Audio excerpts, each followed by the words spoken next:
So before we get started, let's maybe by a round of applause, how many people do hourly billing now? All right, excellent. Now, of those people, how many people would think back to when you first started, you first went solo, maybe you first started your agency. Do you remember deciding to bill by the hour, or do you remember thinking, how much should I bill by the hour? That's more like it, right? So, spoiler alert, I'm here to tell you that it might not be the best model for professionals. So if you know what you're doing and you're good at it, it's probably a surefire way to destroy your profitability. So let's start with leverage. What is a lever? A lever is like a seesaw. It's just this rigid beam with a fulcrum. Why does that matter? That matters for us because a lever increases the input force, so you push down on the long end and the low end goes up. It's very easy. If I'm on a seesaw with my daughter, I weigh like 3 times more than her, so she can't lift me, but if the fulcrum moved over, then she's like 50 pounds, she could easily lift me.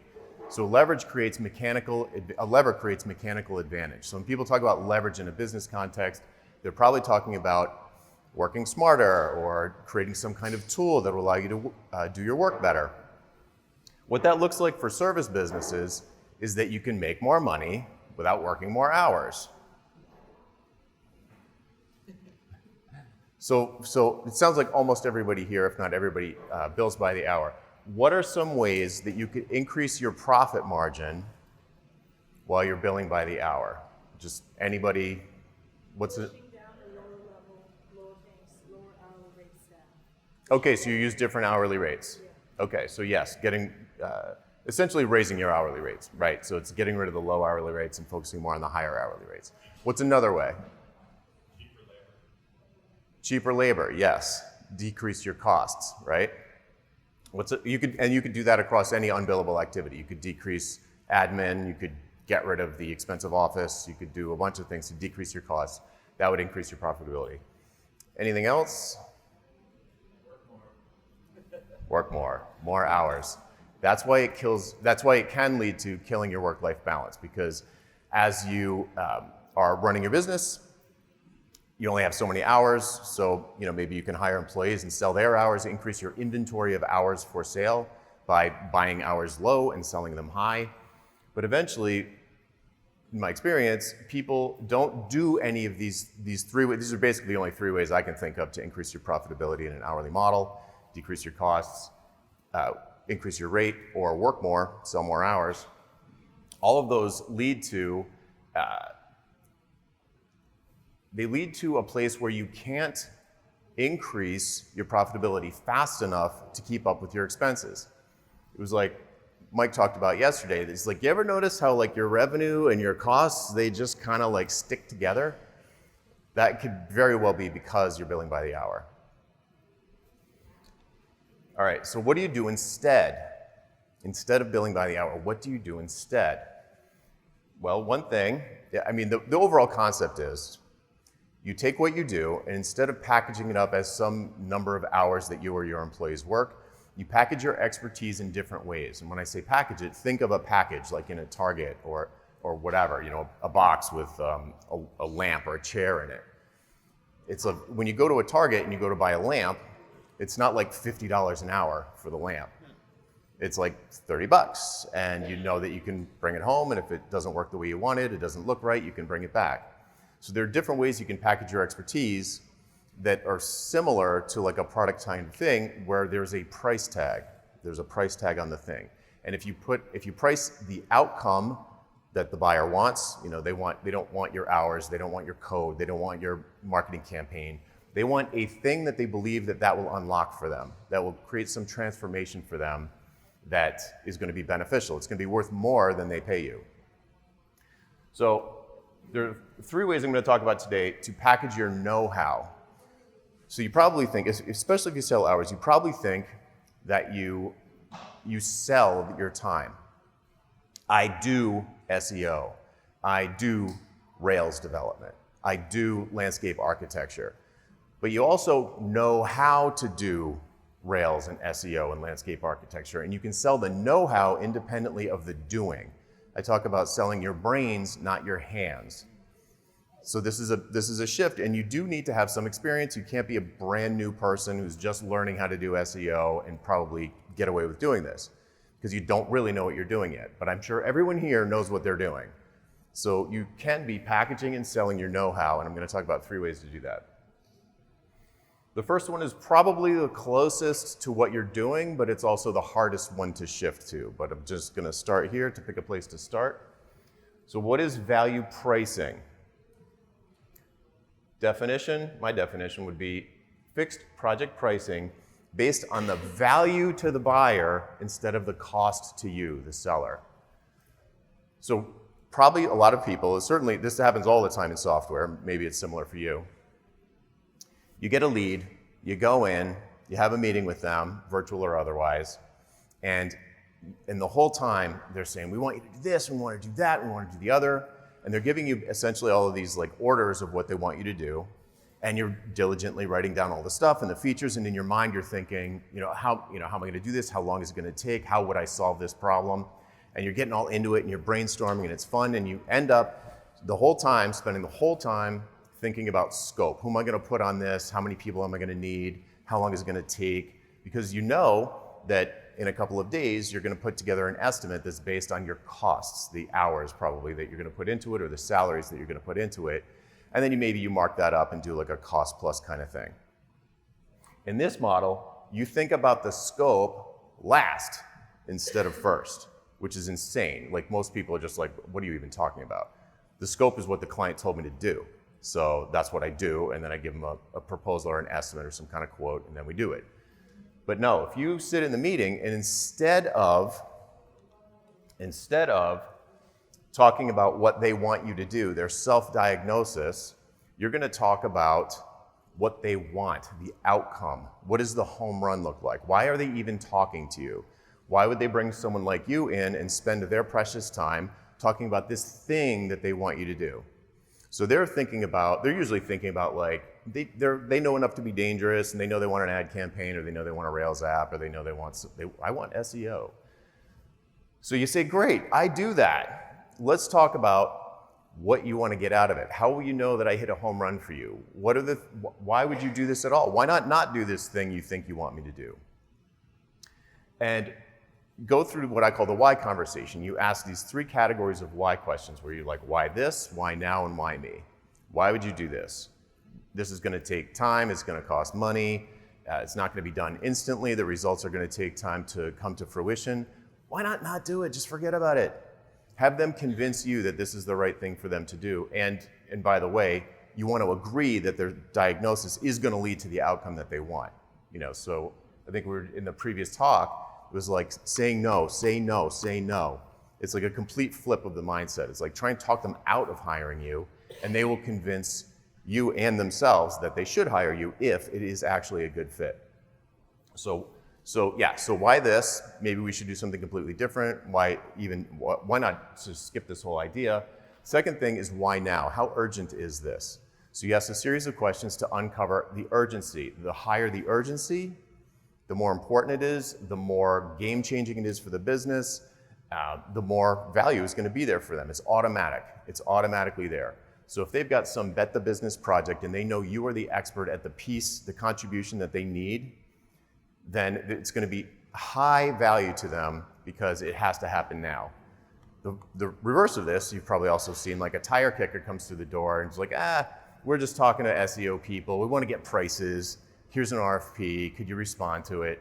There's nothing urgent there. The value is very low in comparison. So you want to find someone who has really high urgency, and right away you're going to be like, this might be a good case for value pricing.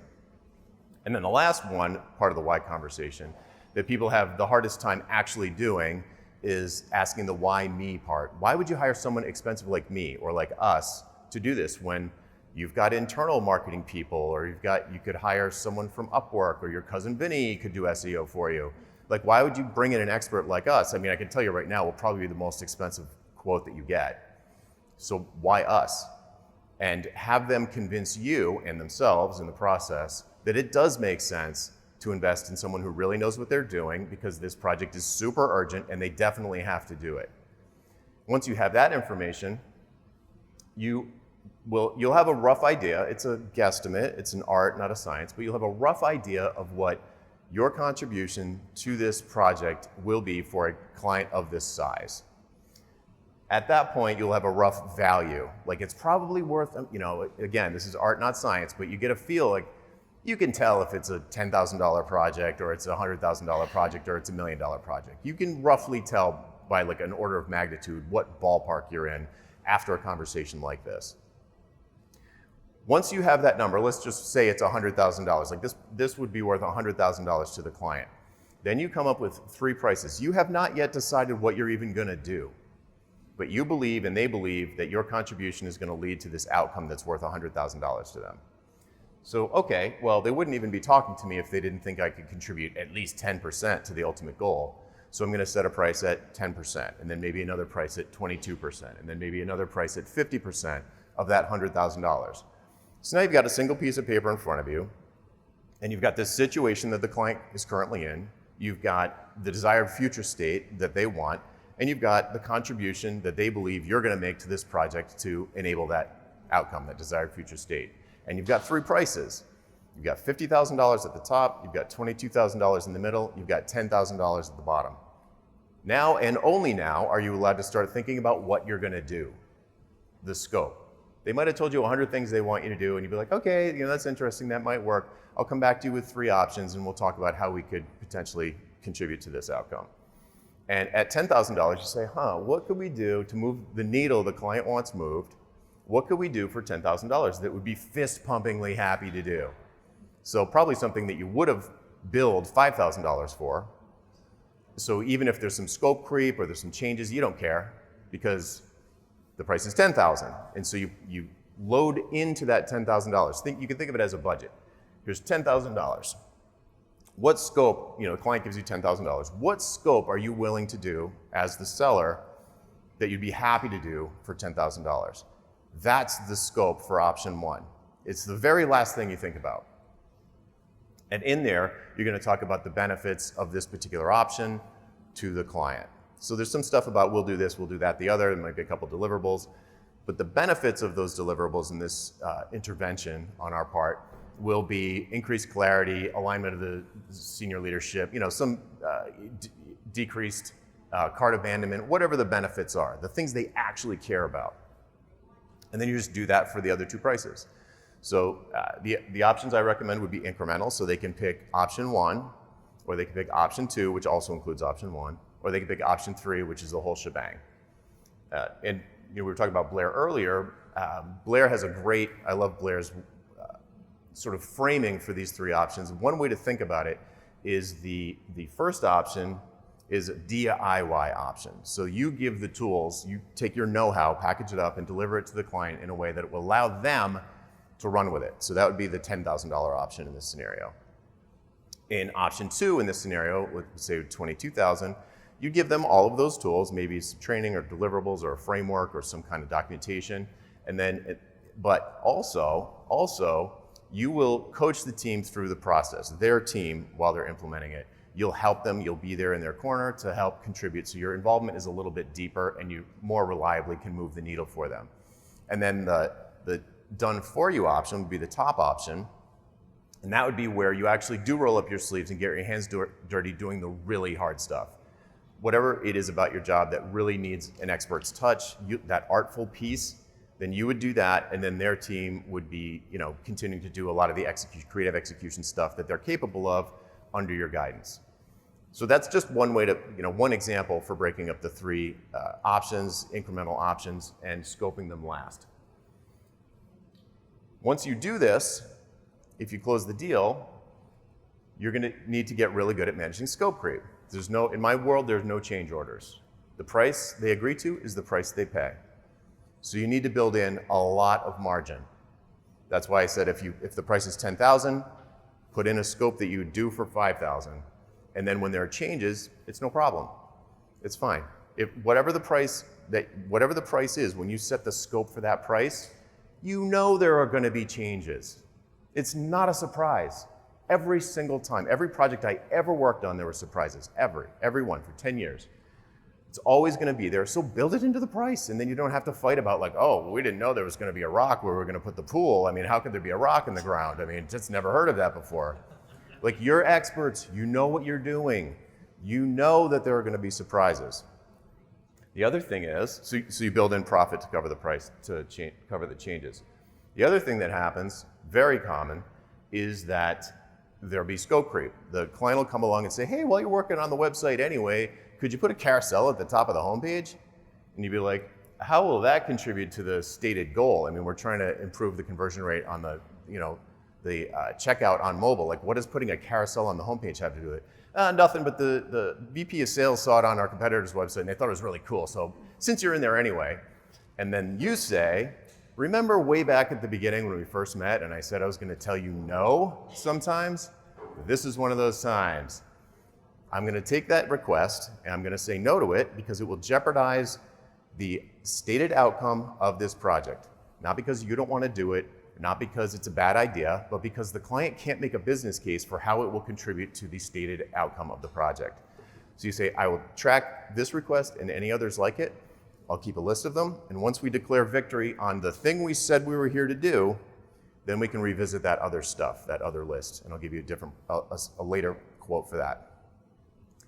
In practice, they never come back and ask for the carousel. It's just a question of like, just say no in a polite but firm way, and that's it. You just have to say no. Set the expectations up front that you're that kind of person. This is what it's like to work with us. If you want someone you can boss around, we are not the firm.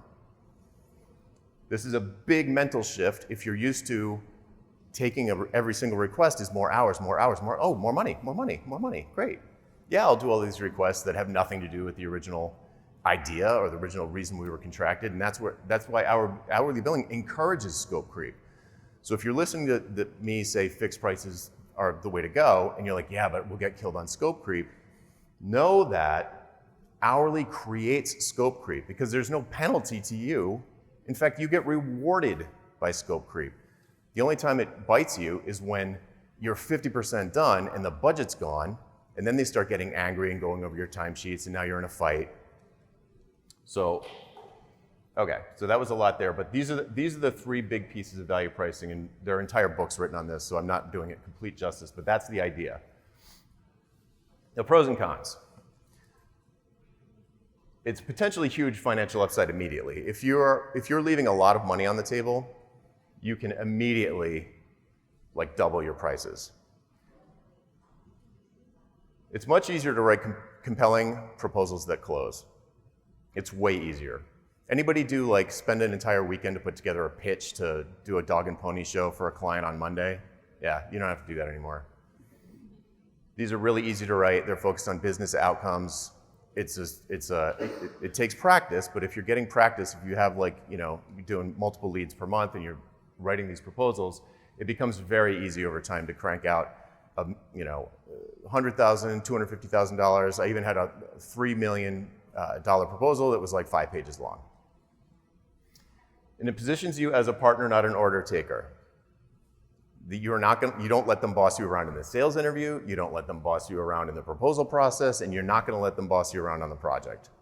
If you think something is going to jeopardize the project, even though the client wants it, you're going to say no. Because you're there in their best interest. You're acting in their best interest. The cons for value pricing are that it requires a complete mind shift. In my experience, even when you think you've done it, you're still doing cost plus. You're still doing that conversation wrong. You're still in that sales meeting thinking about scope and hours and how am I going to solve this and what things in my toolkit can I bring. Don't think about any of that stuff. You don't have to think about any of that stuff. You're there to diagnose the client's situation, decide if their self-diagnosis was a good one or a bad one. It takes a lot of practice. It took, it's hard to remember. It probably took me at least a year before I stopped thinking scope in a sales interview. It takes a long time. And then the last part, it is risky for people who are people pleasers and want to say yes to everything. If you haven't got it in you to say no, this probably will teach you very quickly that you should get good at saying no. Let's put it like that. But you do have to control the scope creep. Okay, so the second way to package your expertise, something called productized services. When I first started talking about this, no one knew what that meant, but how many people have at least heard this term?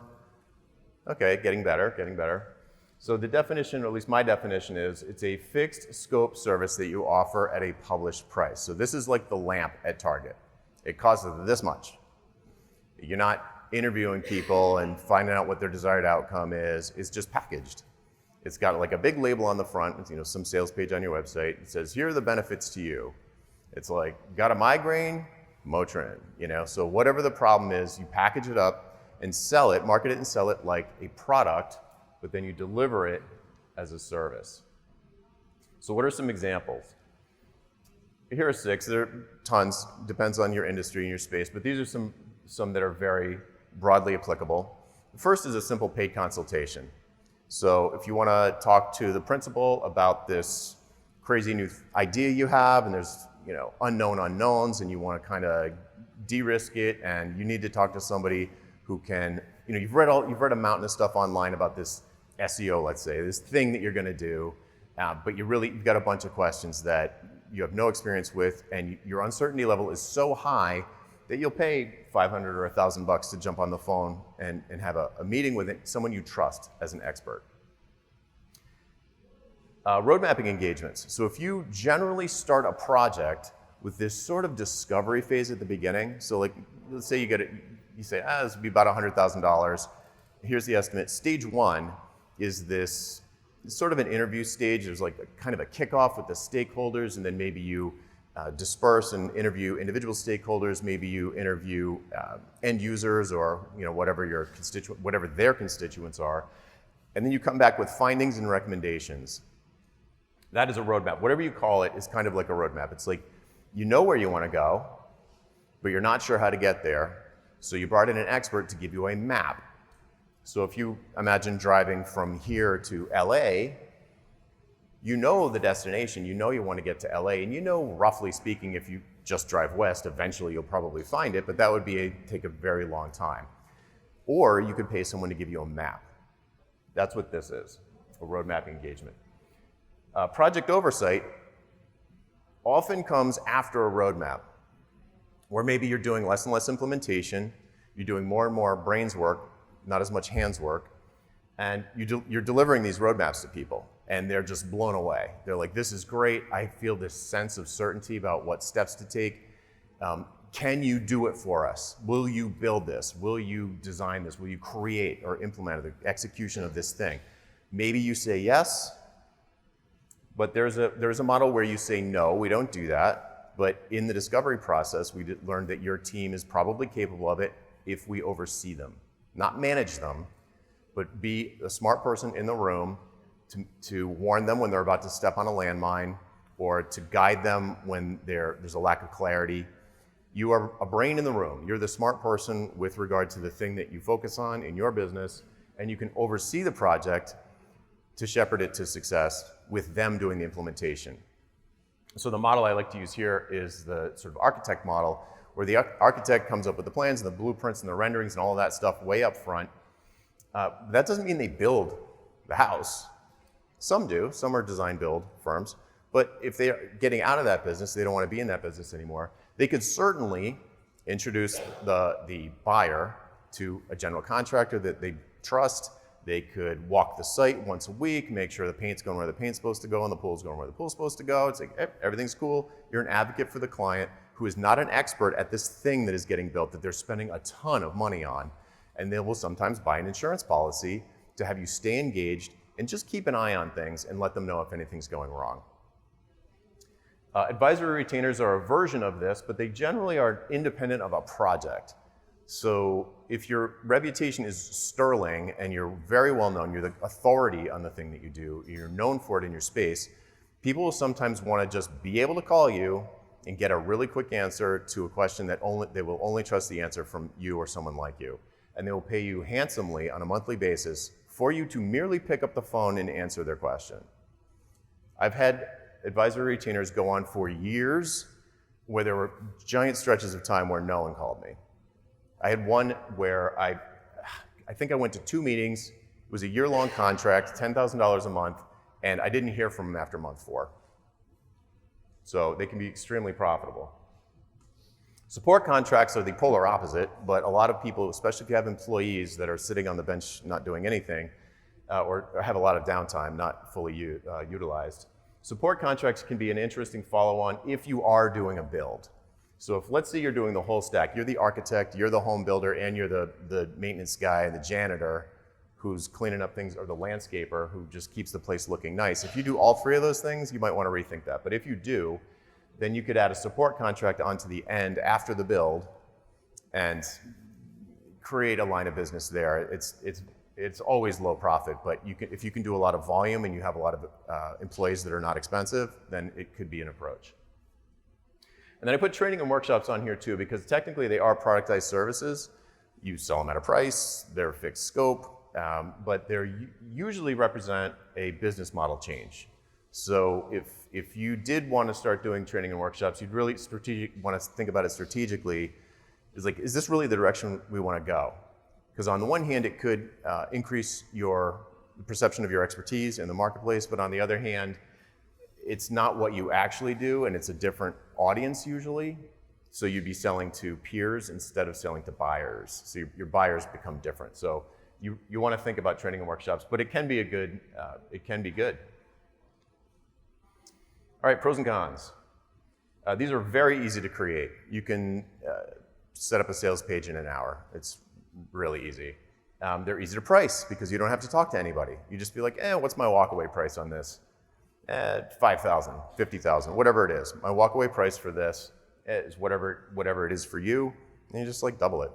Every time, or if you want to really test the market, you could keep it at break even, and every time you sell one, increase it by 65%. It's every time you sell one, raise the price, raise the price, raise the price, until the demand starts to fall off and you're getting a really nice profit.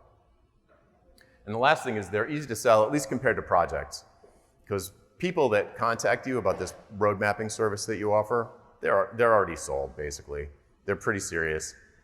There's nothing to really talk about. They might have a couple of questions. You update your FAQ. You say, that's a good question. They might say, should we buy this, or go straight to a project? But the conversations are really easy. A lot of times you don't even have to jump on the phone. It's just back and forth over email, and they run the credit card, send the check, or whatever. The cons are, it's still a service. So you do have to deliver it. It's high touch in the delivery. There's still a potential of scope creep, although it's a lot lower because what the thing they bought is clearly outlined. It's less likely to have scope creep. The big one is, for me, the big one is that you can leave money on the table. So if you have some road mapping service or some strategic engagement that takes maybe 5 to 10 hours across the course of 2 to 4 weeks, and it's got this deliverable at the end, and you deliver some report. If you're doing that normally for mom and pop pizza places or regional chains, that $5,000, let's say, might be a reasonable price for them. But then if Domino's comes along and they're like, we want that $5,000 roadmap thing, you probably could have gotten 10 times that from them. So there is that risk of potential to leave money on the table. But that's the trade-off. If you are terrible at sales and you don't want to get better, you're terrible at the why conversation and you don't really want to get better, productized services are a nice trade-off, because you can just decrease the need for you being a really good salesperson. This last one is a myth, but I put it up here because everyone thinks it. They're like, I'm creative. I can't do the same thing over and over. But like I said, the thing that's the same over and over is the marketing and the sales, the piece that you probably don't even like. The delivery is still a service, and you're gonna have your process. You're gonna be following the process, and there's always gonna be something you learn about the client. You're still gonna be dealing with them. So there's still creativity that you bring to it. And especially in the case of a roadmap, it's highly likely to lead to the implementation work if you do want that. All right, last one is digital products, which is the easiest one to understand, but perhaps the farthest one from anyone's reality, from their current business. So everybody knows what these are, I suppose, but my definition is they are zero marginal cost products that sell while you sleep. Zero marginal cost is magic. If you can sell something that has zero marginal cost, do it. I mean, it is amazing. My wife's a knitter, and there's a site called Ravelry, and she has like mitten patterns that she makes a PDF. Here's how to knit these mittens. She takes some pictures, puts them up there. And the feeling of waking up and having like $5 in your PayPal account because someone bought your mitten pattern that you created 3 years ago is like addictive. It is amazing. All right, so some examples. Obvious ones for this group would probably be books and courses. So things like Kindle Direct Publishing or putting courses on Teachable or your own platform, but that's the idea. If you're more developer-y or web developer-y, something like a framework or a library or something like Tailwind. Has anybody heard of Tailwind?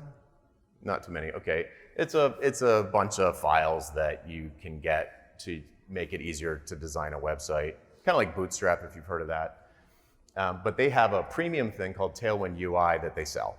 Anyway, tools, if they're developers in here, probably not, but you could make stuff like OmniGraffle or, I don't know, a FTP transfer program that marketing people would love. I don't know. You can make some kind of applications or tools for your people. Apps or plugins for Shopify and WordPress. That's a great model for developers, maybe more for designer type people. You can make themes and templates for some really popular platform and sell those.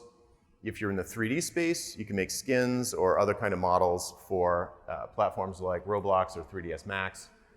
And then I tacked on a couple, physical products, not a digital product, obviously, but Field Notes is a great example of like a design firm that went into a physical product business and by all appearances is doing incredibly well. So I wanted to put it on there even though it's not digital and it's not zero marginal cost, but I felt like this group might already have an idea for something like that, so I figured I'd put it on there. Moving into a product space is incredibly interesting, especially if you're used to trading time for money. So if a physical product is the most obvious one, then maybe go there, but I would start with digital first. And then when I talk to developers, they'll go, oh, I've got an idea for a SaaS. So a SaaS is another great way to shift off of trading time for money. 37 Signals was a web development shop before they created Basecamp. ConvertKit was made by a guy named Nathan Barry, who was a designer, web designer. So you can do that. It's incredibly risky, like 99 out of 100 fail.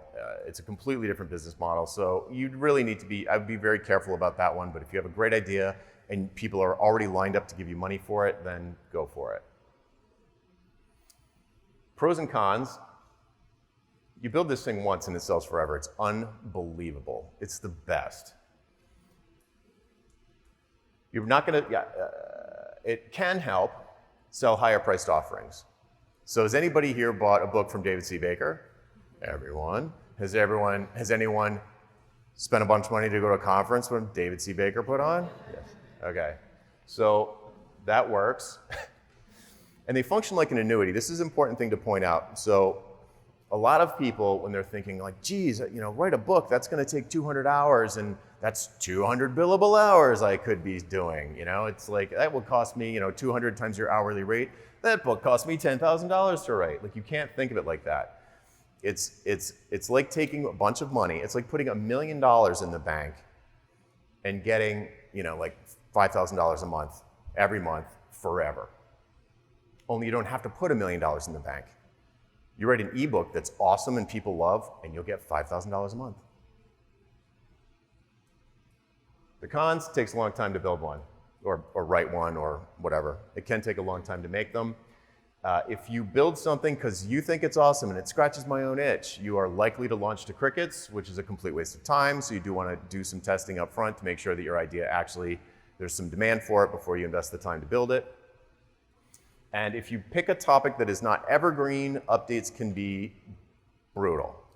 It could be like basically starting from scratch. I think it was 2006, I wrote a software book that had a version number in the title. And then the book came out, and then the new version of the software came out, and that was it for the book. And rewriting it would have been horrible. It would have been another 200 hours. So you do want to make sure, or at least to the extent that you can, that the thing that you decide to turn into a product is very evergreen. It's not the kind of thing that's going to go out of style every 6 months. It's something that all your clients always need. Something eternal. You want to skew toward that. Okay, So to recap, those are three things, three ways that you can package your know-how in a way that isn't trading time for money, so that you can actually create leverage and get real profits for once. Real profits, like Mike was talking about yesterday. It's like, sure, you can take 1% and put it in your profit account, but what if you doubled your profitability in a year or two? Then you could put 2%. But you can make decisions that will meaningfully impact your profitability that are above and beyond everything Mike said yesterday. It's all true. I read Profit First. I thought it was great. It's very behaviorally oriented. It's like, this is how people behave, so let's work with that.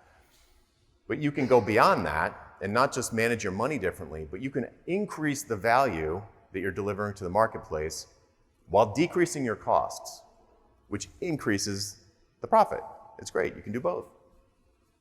But how do you make the leap without betting the farm? Everybody wants to know, like, yeah, but how do I start, or how do I do it, or that seems risky. Well, it is risky. That's what, no risk, no reward. But I'm not a maniac. I've got kids and a mortgage and all that stuff. So I would say for each one of these things, I'm going to give you a step to take. So with value pricing, you want to experiment with it. You can try this with past clients, especially if you haven't worked with them in a while. We do things differently now, but it's pretty hard to get out of the friend zone with somebody that you have been billing hourly. It's a lot cleaner and easier to find someone you've never worked with before and give them a price. What you want to do, though, because you can easily blow your foot off with this. Like, this is a power tool. So what you want to do is look for a project that should be a slam dunk. Like, you've done this 100 times. It's best if you're bored. If you're bored by the idea of doing this project, do that one. And keep the scope as small as possible. Start very small. If you were if it was like $10,000, I'd start to get nervous there if it was your first time. Because you will definitely underprice it the first time, probably the second time, and the third time. And every time you'd be like, I've been scoping in the meeting, he was right. I've been doing cost plus in my mind and telling myself it was value pricing. So start it really small. You're gonna get killed on scope creep on the first one.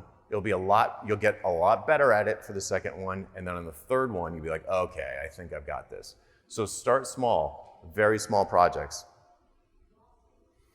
All right, how do you get started with launching a productized service if that is up your alley? I've actually got two different ways. It depends on, I think, people I work with, one or the other of these might make more sense.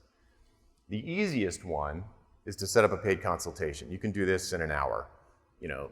Set up a Calendly account attached to your Stripe account and, write a sales page for it, put it on your website. Maybe a little more than an hour, but you could do it.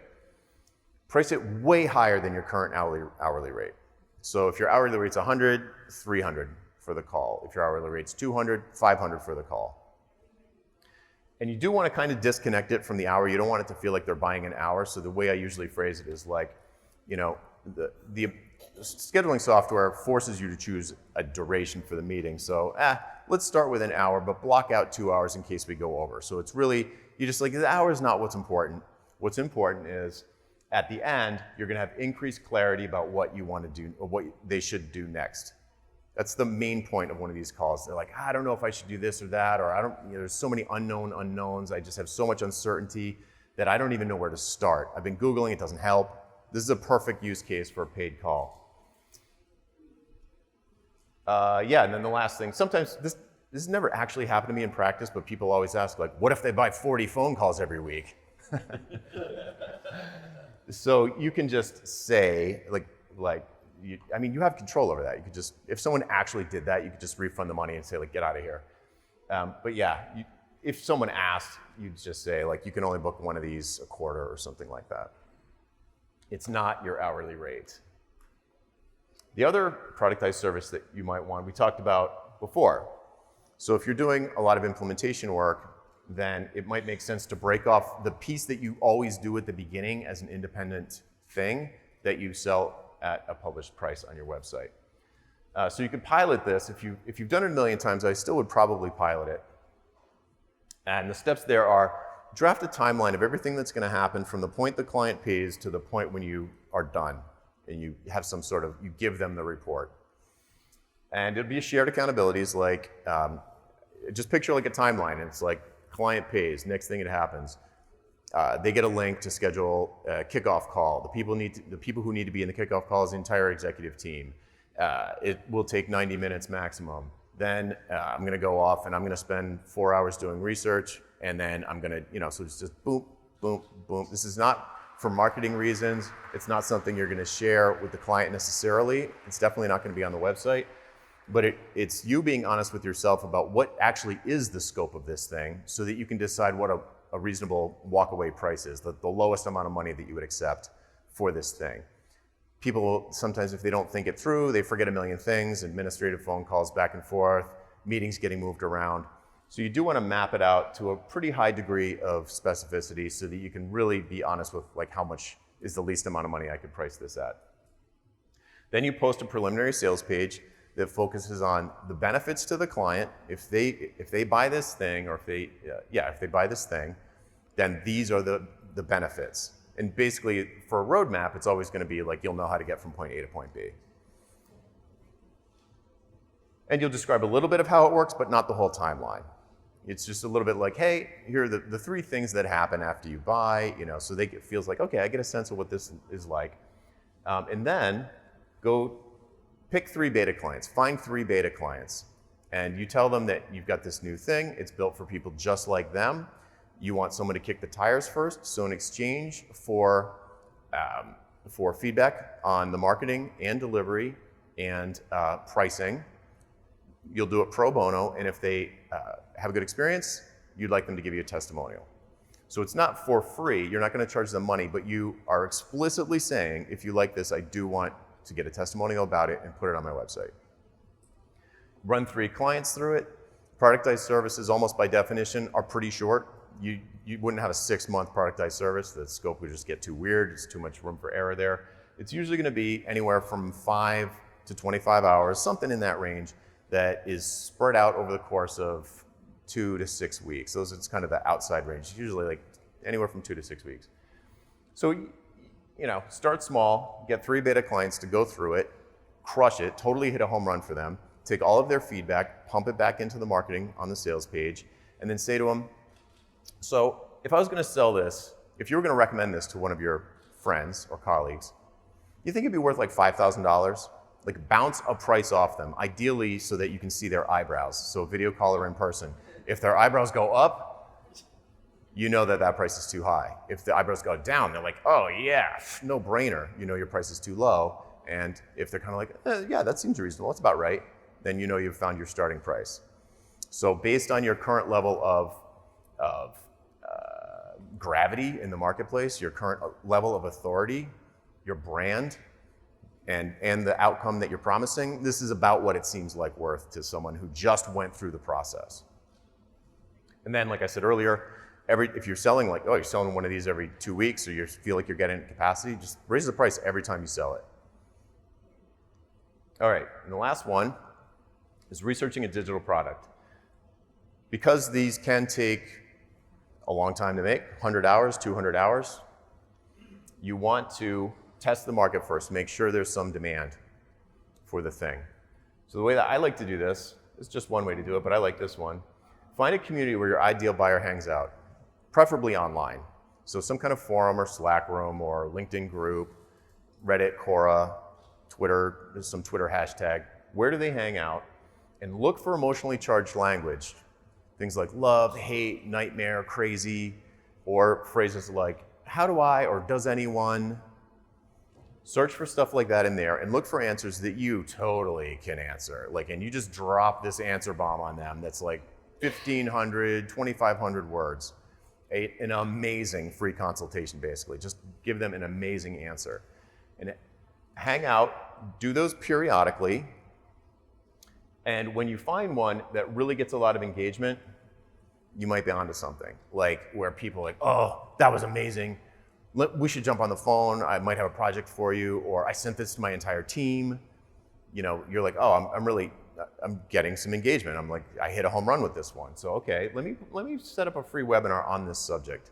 And the cool thing about a webinar is it's like training wheels for for the eventual product. It's like the first draft sales page for the eventual product, where people aren't paying to go to this free webinar, but they do have to spend an hour, and they are pretty sure you're gonna try and sell them something. So it's not zero cost. They have to spend time. They have to pay attention. So there is a low bar, but there is a bar there that you have to cross. So your registration page needs to be good enough to cross that bar. And when you've got the right language to talk about, who this is for, what's the promise, what can they expect as an outcome, what are the prerequisites, who shouldn't attend, and you're getting like 25, 50, 100, 200 people signing up for a webinar, you can be pretty sure that it's time, you're ready to create a product that's maybe a video course that's on the same subject, and then you can take all of that marketing that you learned about from this successful registration page and plow that into, make that the first version of like the course or the book or whatever the digital product is.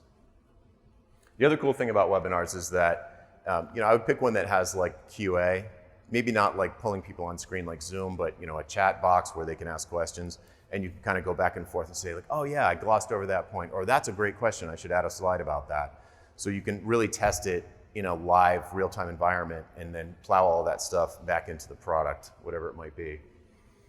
I remember the last book I wrote for O'Reilly, which is a software publisher, they had a system set up where I would be working, middle of the night, working on my chapter, and I would commit it to the repo, I would upload it to their server, and it had this robot that would automatically turn it into essentially like Medium. It would turn it into a blog post that was behind a login where people could highlight individual passages and make comments on it. And it was amazing. Because usually you write a book and then 6 months later, 18 months later, you find out you left something out, or you glossed over something, or there's just this one thing that everybody trips on. Well, that didn't happen to me on this book, because I found all of that stuff out from these early beta readers, or whatever it was called, and rough cuts it was called. And so they would come in and make all these comments and be mean to me or be nice to me or whatever, and I was just like, oh, cool, all right, so perfect, and I would fix the thing, and they'd be like, great, that's awesome. That book was super successful, and I'm positive that is because of that interaction with the audience in real time, that I knew I was writing the right thing. So this is the function that the webinar serves. It's so easy to put together a webinar. Just throw the slide deck up, write the registration page, interact with the audience at the end or throughout, and then once you're starting to get a lot of traction, it might be time to make that product. All right, how are we doing? 10 minutes.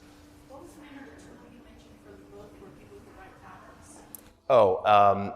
It was something the publisher had. The question was, what was the tool where people could write comments on the book? The one the publisher used is like a private thing that only their authors get, but in theory, you could do the same thing now with Medium, or I don't know if I would do it in public. Maybe you could do it in public on something like Medium. I mean, Blair's whole book was available online forever for free. Question in the back. On value pricing, just kind of a weird question, but how do you suggest Billing them? 100% upfront. Thanks for asking. No, that's a good question. It's a great question. So that's one of the things I had to gloss over. There's a bunch of interesting points in the proposal that I use, and one of the it's insane, right? It's insane. 100% upfront, are you insane?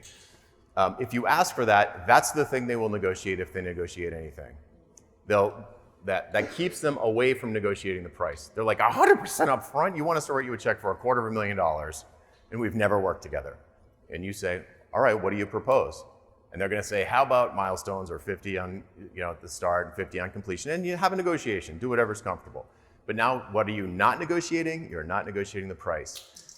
And since this is actually a great point, I never, ever, ever, once, ever have lowered a price once I sent a proposal, ever. Do not train your clients to haggle with you. That's the price. I'll negotiate the terms, I'll negotiate the payment. You want to send me 3 MacBooks instead of $25,000? All right, whatever, I'll negotiate all that stuff. But I'm not negotiating the price. Once I press send on that email with the proposal in it, I say all right, if they say yes to one of these, awesome. If they ask me to lower my price, I'm going to lose the deal. That's it. Right here in front, I saw. I think with value pricing, you talk a little bit about getting in the room and having that discussion with a potential client. Mm-hmm. What we found over the course of COVID is that shifted a little bit. So now RFPs are going out and responses are going back to potential clients without even being able to get in the room, and in some cases without even asking the questions. Yeah. So switching to value pricing against competitors that are doing kind of spec pricing, saying we'll give you this, this, Yeah. and this, it's probably easier to pick something you know you're going to get. So just wondering how we might reconcile the fact that we're competing against people who have a laundry list of stuff that they'll provide. Yeah, okay, so the question is, how do you compete with people who are going to undercut you and you don't have a chance to talk to the client? I mean, my answer to that is similar to the previous ones, like don't respond to RFPs. Like, and Blair feels the same way, but he applauds my idealism on that one. But, and he has a bunch of content around, what does he call it, breaking the RFP or breaking that, it's like breaking out of that and getting to the client. You cannot value price anything if you can't talk to the buyer. It's impossible. You can't respond to an RFP and value price. Like, I've never seen one, and why would it even have the information?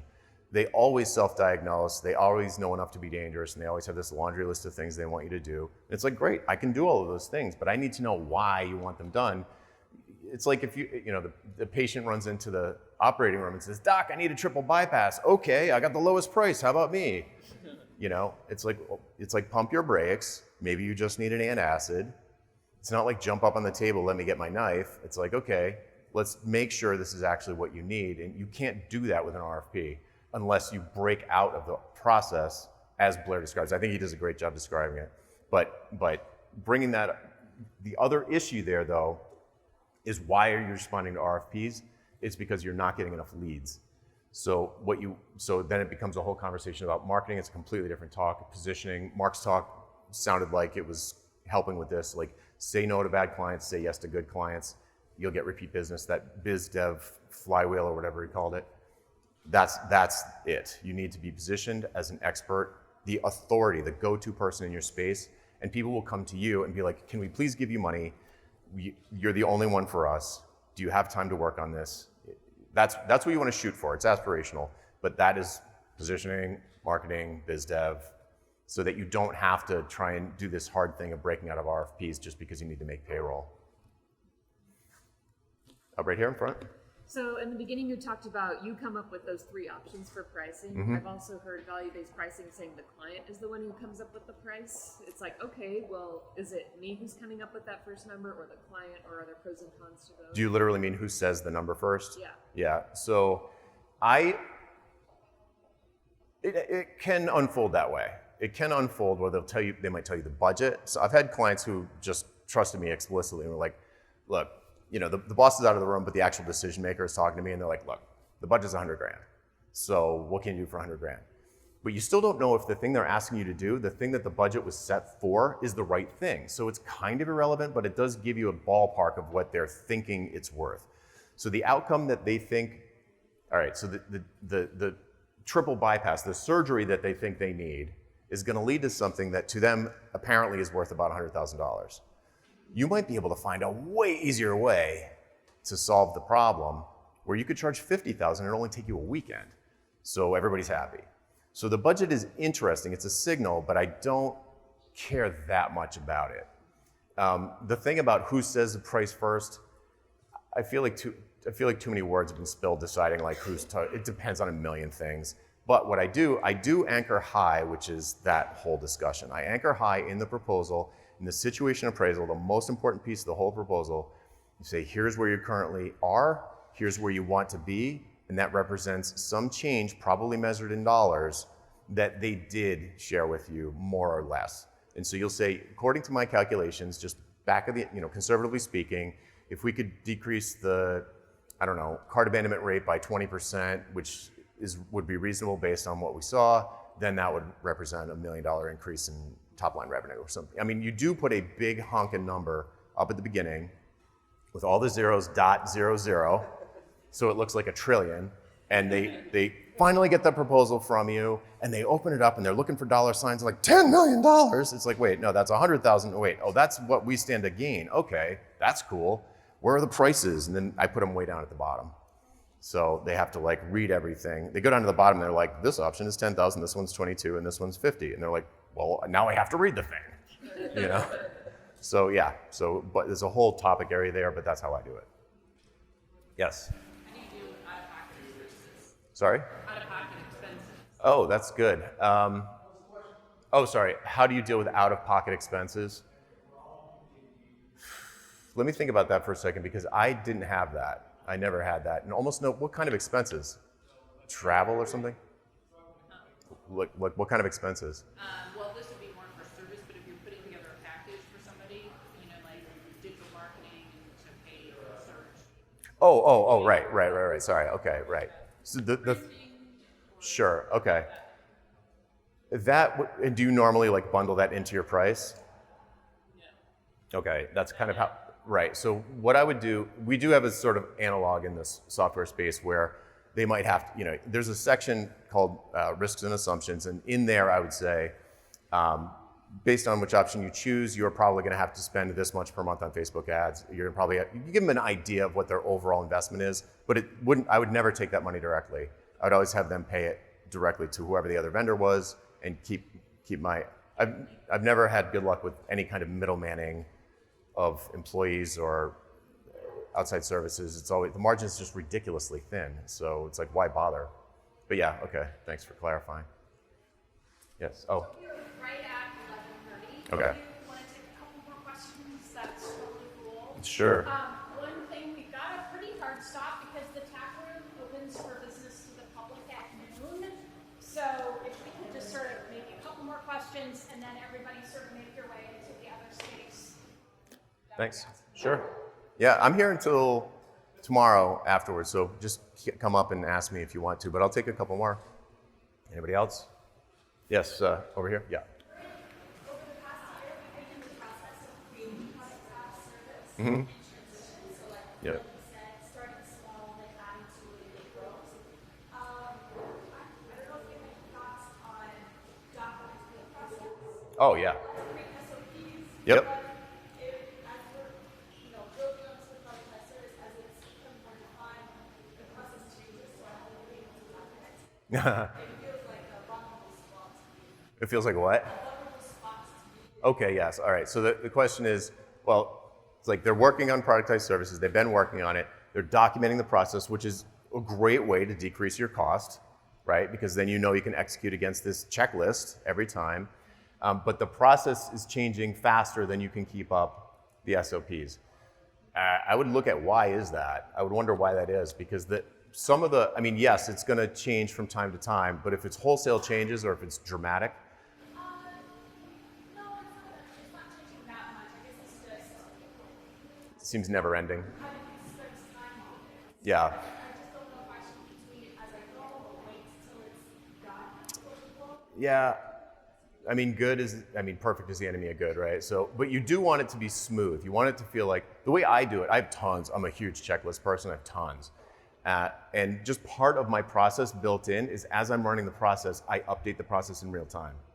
If you have a lot of employees and they're all working off the same Google Doc or something, that might get weird. If they're doing it, if they're running one and you're running one, someone else is running one, and one of them's updating it and the other people aren't. So that could get weird, but in theory, part of the process is updating the process.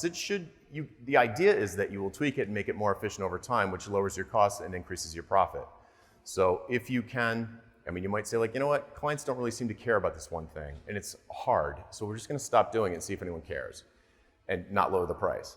So probably every time I go through a checklist, there's some minor change that I make, but if you were changing the product all the time, just like the lamp scenario, like you're buying a lamp in Target, that starts to create its own costs and you start to lose the benefit. So if it was changing a real lot, I'd be like, maybe you should just pick what it's gonna be and stick with it, and maybe make a second one that is those different things. Like the other thing that scares me is making exceptions on a client by client basis is a definite no-no. It ruins the whole idea. But yeah, it should change a little bit. It should be a little bit organic, but over time the paint should start to dry and be like, yeah, I've got this nailed. Yeah, sure. Cool, maybe we should Cool. Yeah, I'll go over there, take more questions, wait in line for food or whatever, but thank you so much for coming.